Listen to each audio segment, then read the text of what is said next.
Assalamualaikum warahmatullahi wabarakatuh.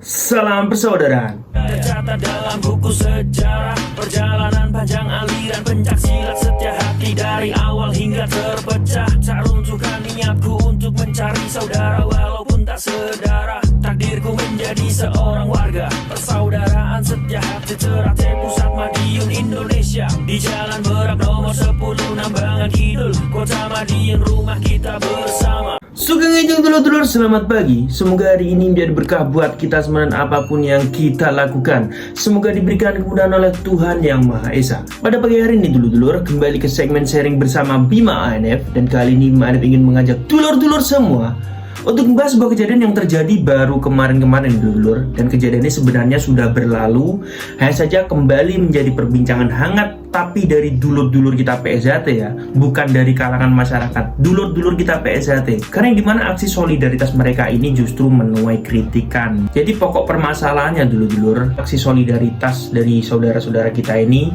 yang sebenarnya dipelopori oleh salah satu orang ya kan, atau mungkin orang yang di sini dituakan di grup komunitasnya, dijadikan tunggangan oleh oknum-oknum yang terlibat pada permasalahan dualisme organisasi persaudaraan setia hati Ternate. Di sini sudah jelas wilayah Jawa Timur ini didominasi oleh dulur-dulur kita SH Ternate di bawah naungan kepengurusan Kang Mas Murjoko. Namun justru aksi solidaritas mereka ini diberitakan oleh sosial media yang di sini pro dengan kepengurusan selain kepengurusan Kang Mas Murjoko. Jadi intinya dalam berita atau caption yang mereka berikan ini, aksi solidaritas ini dilakukan oleh PSHT PM atau PSHT di bawah kepengurusan Kang Mas Murjoko. Jujur ya dulur-dulur, sebenarnya saya tidak ingin membahas permasalahan ini, namun karena saya juga warga aktif, saya juga peduli dengan dulur-dulurku yang sebenarnya tidak berniat seperti itu. Hanya saja karena informasi yang beredar seperti itu akhirnya menimbulkan perpecahan dalam tubuh internal organisasi sendiri. Di sini saya akan menanggapi secara pribadi menurut saya dulur-dulur ya.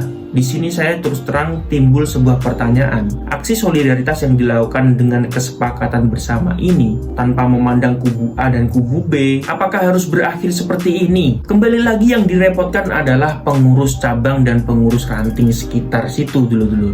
Akhirnya dari permasalahan ini justru menimbulkan masalah baru, yang dimana aksi solidaritas ini untuk membela saudara kita yang jumlahnya mungkin hanya satu atau dua ya. Kita mengorbankan adik-adik kita yang sebentar lagi mau bergabung menjadi anggota baru persaudaraan setia hati Ternate. Dengan aksi-aksi yang dipelopori oleh para pengurus ranting, pengurus cabang, mereka semua sebagai para pengurus ini dinilai tidak becus atau tidak mampu mengendalikan adik-adiknya, sehingga segala kegiatan organisasi yang akan dilaksanakan oleh mereka ini pasti akan menuai pro dan kontra. Dari pihak keamanan atau pemerintah setempat ini akan berpikir dua kali untuk memberikan izin apabila ada kegiatan dari mereka. Sekarang renungkan dulu, para pengurus persaudaraan setia hati Ternate ini mengurusi tidak hanya satu atau dua calon warga baru, tapi ribuan dulu. Dengan aksi solidaritas kita yang justru hasilnya seperti ini ya kan, malah diberitakan seperti ini, dijelek-jelekan sendiri oleh sosial media yang di sini katanya masih satu lambang dengan kita, masih saudara dengan kita. Apakah kita semua tidak sadar bila selama ini kita hanya ditunggangi? Kejadian di Kediri, di Nganjuk, di Bojonegoro selalu dikondisikan oleh pengurus cabang sekitar. Setelah itu tidak ada lagi pergerakan massa. Bukan karena SH Ternate takut dulur, tapi karena pengalaman yang sudah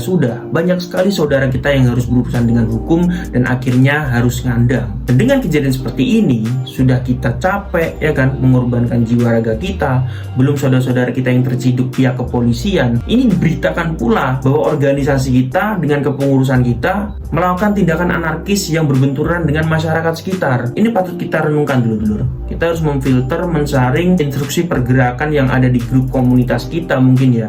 Ini dari siapa? Karena kita sebagai arus bawah selalu berprinsip, kita tidak mau diatur, tapi kita tahu aturan. Aturan yang paling utama adalah kita sebagai warga SH Ternate, organisasi besar ini yang memiliki kepengurusan yang resmi dan legal, kita tidak akan mungkin melakukan sebuah kegiatan atau bahkan pergerakan di luar perintah atau instruksi dari pengurus cabang atau pengurus persaudaraan setia hati Ternate. Adanya pergerakan di luar itu sudah jelas itu bukan tanggung jawab dari organisasi. Jadi kita harus bisa memilah-milah dulu. dulur ya.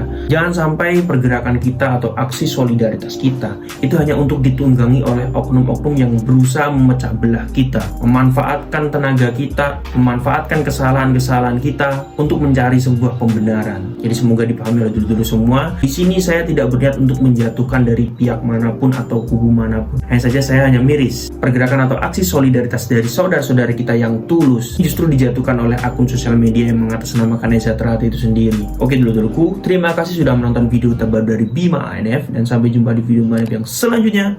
Salam persaudaraan. Tercatat dalam buku sejarah perjalanan panjang aliran pencak silat setia hati dari awal hingga terpecah. Tak runtuhkan niatku untuk mencari saudara walaupun tak sedara. Takdirku menjadi seorang warga persaudaraan setia hati Terhati Pusat Madiun Indonesia. Di Jalan Merak nomor 10 Nambangan Kidul Kota Madiun, rumah kita bersama.